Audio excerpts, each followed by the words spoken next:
दोस्तों, जो लोग भी म्यूचुअल फंड में पोर्टफोलियो बना लिए हैं, यानी जो लोग पहले से म्यूचुअल फंड में निवेश कर रहे हैं, या तो वो लोग जो म्यूचुअल फंड में निवेश करना चाहते हैं। भारत और पाकिस्तान के बीच में लगातार टेंशन बढ़ती चली जा रही है। सरकार ने 7 मई को देश में मॉक ड्रिल करने का भी ऐलान कर दिया। मॉक ड्रिल वो होता है बेसिकली कि जब सायरन बजेगा तो आपको अलर्ट हो जाना है, रोड पे नहीं दिखना है, अंदर हो जाना, कोई पटाखे उटाखे या तो आग उग नहीं जलाना है, जिससे दुश्मन का जो फाइटर जेट मान लीजिए इंटर कर जाएगा भारत की सीमा में तो उसको पता ना चले, यानी ब्लैकआउट। तो दोस्तों, ये वार की सिचुएशन बनी हुई है। तो दोस्तों, सबसे ज़्यादा लोगों के मन में होता है कि वार हो जाएगा तो क्या हो जाएगा। आपने देखा होगा कि इधर भी जब से पाकिस्तान और भारत के बीच में ये टेंशन चल रही है तो मार्केट शुरुआत में तो डाउन हुआ था, फिर लगातार अच्छा परफॉर्म करने लगा।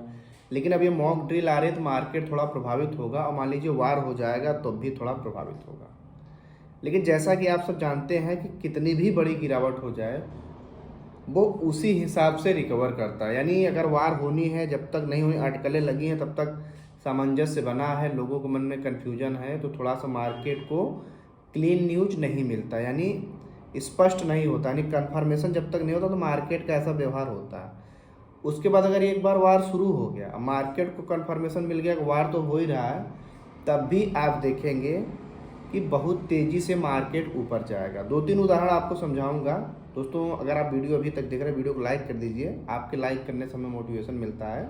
और पहली बार है, चैनल सब्सक्राइब कर लीजिए, और अपने दोस्तों के साथ भी आप शेयर कर सकते हैं। आपका कोई प्रश्न है तो हमें आप आखिरी में पूछेगा। देखिए, मैं आपको 3-4 एग्जाम्पल बता रहा हूँ कि जैसे देखिए, रसिया यूक्रेन का जब तक वार नहीं हुआ था पूरा ग्लोबल मार्केट क्राइसिस में जा रहा था, लेकिन जब वार हो गया तो मार्केट ऊपर जाने लगा। यूक्रेन और यानी इजराइल और गाजा का जब होने वाला था तो मार्केट गिरा था। उसी प्रकार भारत और पाकिस्तान के बीच में ये टेंशन बनी हुई है, और निश्चित ही अगर वार हो जाएगा, हमारे देश के रक्षा मंत्री ने कह दिया, वही होगा जो देशवासी चाहते हैं। वही मतलब क्या, पीओके चीन हमारा, और चीन कुछ हिस्सा 10% हिस्सा, और बाकी पाकिस्तान जो कब्जा करके 60% बैठा है, उसको पूरे देशवासी चाहते हैं कि अपने देश में मिलाया जाए, क्योंकि उसके लिए सीटें भी हम लोग आरक्षित करके रखें। तो पूरा देश तो यही चाहता है। अब हो सकता है कि कुछ बड़ा हो, क्योंकि जो विपक्ष के नेता राहुल गांधी जी हैं, मोदी आपस में बातचीत कर लिए हैं, और दोनों ने मिल करके कहा कि अब की बार कुछ ऐसा करेंगे जिससे चीन, पाकिस्तान जो है इस प्रकार की हरकत करने का प्रयास न करे। हमने आपको पिछली वीडियो में बताया था कि जो चीन ने अटैक करवाया था पाकिस्तान से अपनी झुलझुलाहट में, कि जो भारत में पूरा इन्वेस्टमेंट आ रहा है चीन का, क्योंकि एप्पल के सीईओ ने भी कह दिया कि 2025 के बाद पूरा जो आईफोन है भारत में ही बनेगा, और चाइना पे टैरिफ लगाया जा रहा है, 245% तक का टैरिफ लग गया, तो सारी चीन की कंपनियां भारत में आएंगी। तो इससे चीन बहुत झुझुलाया हुआ है, वो भारत को अनस्टेबल कंट्री दिखाना चाहता है, तो पाकिस्तान के लिए वो सपोर्ट करके भारत में इस प्रकार की गतिविधि करा रहा है। अब चीन ने, अभी चीन के जो राजदूत है पाकिस्तान में, उन्होंने खुला कह दिया कि भारत जो भी कार्रवाई कर रहा है पाकिस्तान के साथ, तो चीन हर मामले में पाकिस्तान का साथ देगा, जिससे दक्षिण एशिया में वो शांति बनी रहे। ये तो उनका पक्ष है, ये तो भारत को ही पता है। अब भारत और पाकिस्तान के बीच में क्लैश चल रहा है, यानी भारत को अब 3 फ्रंट से वार झेलना पड़ सकता है, क्योंकि बांग्लादेश के भी जो रिटायर्ड सेना के जनरल थे, उन्होंने कह दिया कि अगर पाकिस्तान पे अटैक करेगा इंडिया, तो बांग्लादेश भी भारत पे अटैक करके जो नॉर्थ ईस्ट वाला हमारा है, असम, मणिपुर, नागालैंड, इन सबको कब्जा करने की कोशिश करेगा। बताइए, बांग्लादेश हमको धमकी दे रहा है, जिसको हम लोगों ने खुद आज़ाद कराया। तो भारत पे 3 फ्रंट वार का खतरा बना हुआ। तो ऐसे में जितने भी म्यूचुअल फंड इन्वेस्टर, मैं उनसे यही कहना चाहूँगा कि आने वाले टाइम में कुछ भी हो सकता है, तो आपको घाटे में कोई भी फंड नहीं बेचना है। घाटे में कोई भी फंड नहीं बेचना, क्योंकि अगर आप ऐसा करेंगे तो उससे आपको नुकसान ही होगा। और रही बात कि जो भी वार चलेगा तो कोई 10-20 साल वार चलेगा नहीं, है ना। छोटा सा देश है, जब होगा 10-15 दिन में भारत निपटा देगा, जो भी होना होगा आर पार हो जाएगा। लेकिन जो आप म्यूचुअल फंड में गोल लेके आए हैं, आपका 10 साल का गोल है, 15 साल का गोल है, वो तो आपका लॉन्ग टर्म का है।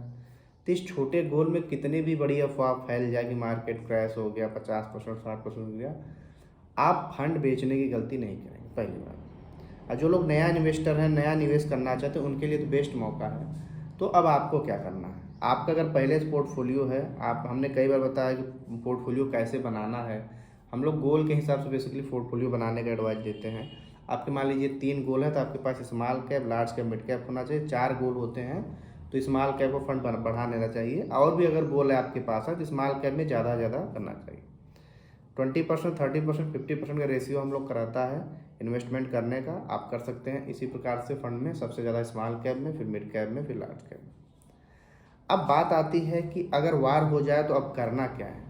कुछ नहीं करना है। एक तरीके से एक वर्ड आप लोगों को सुना होगा, आपदा में अवसर। हालांकि ये आपदा ही रहेगी। जैसे कोरोना आया तो मार्केट कितना ज़्यादा गिरा था, उस टाइम जिन लोगों ने पैसा डाला उनका पैसा 10-20 गुना हो गया।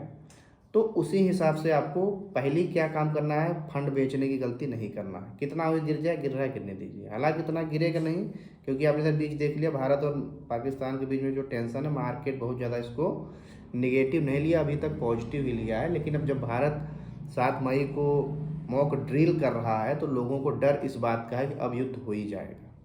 तो इस कंडीशन में मार्केट में कुछ भी हो सकता है। ज़्यादातर जो प्रिडिक्ट लोग कर रहे हैं कि मार्केट गिरेगा ही गिरेगा। तो आपको बेचने की गलती बिल्कुल भी नहीं करनी है। आपके पास अगर पैसा है, अतिरिक्त पैसा अगर आपके पास है, तो उससे आप लमसम एक ही बार में नहीं कि पूरा पैसा डाल के एक ही बार में ख़त्म करें। नहीं, आपके पास जो भी पैसा उसको 3-4 स्टेप में लमसम करें। मान लीजिए अभी 10% गिरावट हुई, आपने लमसम कर दिया। उसके बाद में गिरावट हुई, फिर लमसम कर दिया, फिर गिरावट हुई, फिर लमसम कर, यानी लमसम अमाउंट आपको बड़ी गिरावट में ही करनी है। अब आप लमसम नहीं कर रहे हैं, आप कह रहे हैं सर हमारे पास ज़्यादा पैसा नहीं है, लमसम नहीं करना है, तो आपकी जैसे 5,000 की SIP चल रही है, तो गिरावट होती तो आप SIP की स्टेप अप कर दीजिए। 5,000 7,000 करेंगे, 2,000 आप बढ़ाएंगे, स्टेप अप कर दीजिए। तो या तो आप SIP स्टेप अप करेंगे या तो आप लमसम करेंगे। अब अगर आपके पास पैसा पर्याप्त है तो दोनों एक साथ कर सकते हैं, गिरावट में आपको फ़ायदा मिलेगा। मान लीजिए जैसे आपने कोई चीज़ 100 रुपये में लिया था, अब मार्केट गिर के 80 पे आ गया है ना। अब अगर वही सेम अमाउंट आप उसमें री इन्वेस्ट करेंगे तो आपका एवरेज जो वैल्यू होगा वो 90 हो जाएगा, यानी 10 हो गया। यानी मार्केट 90 के ऊपर जाएगा तो आपको प्रॉफिट होने लगेगा। अगर आप लमसम ना करते, रुपी कास्ट एवरेजिंग ना करते, तो 100 पे ज़्यादा तब जाके आपको फ़ायदा होता। तो एवरेजिंग ही यहाँ मार्केट में जितने लोग इन्वेस्ट करते हैं, एवरेजिंग ही सबसे बड़ा पावर है। आपको अपने जो गिरावट उसको लगातार कम से कम ही रखना है। वो कब होगा कम से कम, आपका जब गिरावट हुआ तो उसमें और अमाउंट आप डालेंगे तब ना आपका वो कम से कम होगा। ऐसा समझ लीजिए कि मान लीजिए किसी डालडा घी में देसी घी मिल गया, ठीक है। अभी मान लीजिए दोनों का परसेंटेज सेम है, 50% डालडा घी है, 50% देसी घी है। तो मान लीजिए जो डालडा घी है ना वो गिरावट है, आपको उसको कम करना है, तो लगातार आप उसमें देसी घी ज़्यादा से ज़्यादा कोशिश करेंगे मिलाने के लिए, जिससे उसका रेशियो कम हो जाए।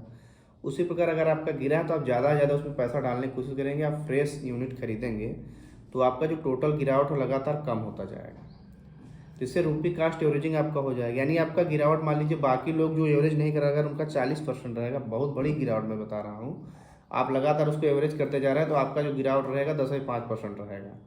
यानी अब मार्केट अगर रिकवर करना, क्योंकि मार्केट हमेशा तो गिरा नहीं रहेगा, रिकवर करना शुरू करेगा तो आपका 10 या 15% पे ग्रीन में आ जाएगा, और जिसने वो काम नहीं किया है उसका पूरा 40% होगा।